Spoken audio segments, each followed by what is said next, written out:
the synagogue of Satan is operating the same game as the Pharisees did. In fact, if these are not the descendants of the Pharisees that are running these legal governments on behalf of Satan, and even though God, only allows so much room for them, I know it looks very perilous right now, but they're not gonna basically outwit God.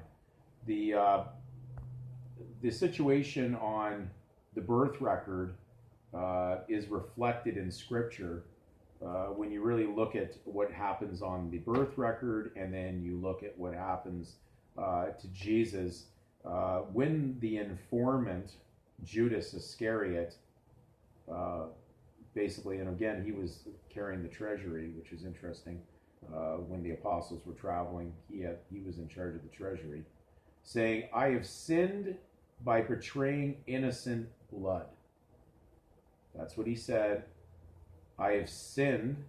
So he says he was in debt by betraying innocent blood. But they said, the Pharisees, "What is it that to us? See to that yourself." So you put the blame back on the informant. Okay, placed it right back to responsibility.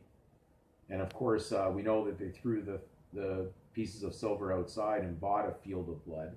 This is what the cemeteries represent, all the occupational people that have been deceived for working for the mammon, for this lie or this fiction.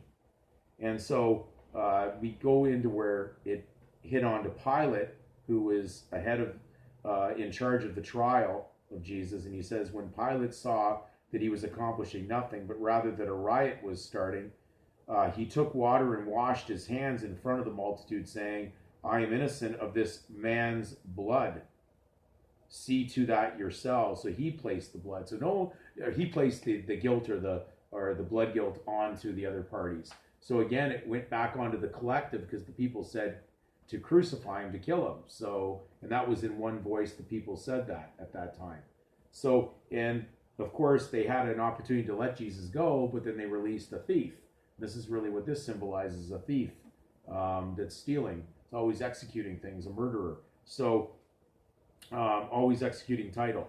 And so this leads to the birth record, because the parents basically are noted as informants on most of the more recent modern ones. They'll list the informants, which only comes up under criminal code. There must be some crime, so they're accusing them of touching state property without any proof or evidence of such that they have entitlement to. So this is just a claim, an accusation. And so they place the child on there. And of course, you notice at the hospital, they prick the child's sole or their heel and take the blood. And then, of course, it is used in a system that is involved by the Bureau of the Census, the Department of Commerce in the United States, and Canada under Consumer Affairs. So we're probably missing the point if we're not seeing the relationship here that's going on, that this is blood money.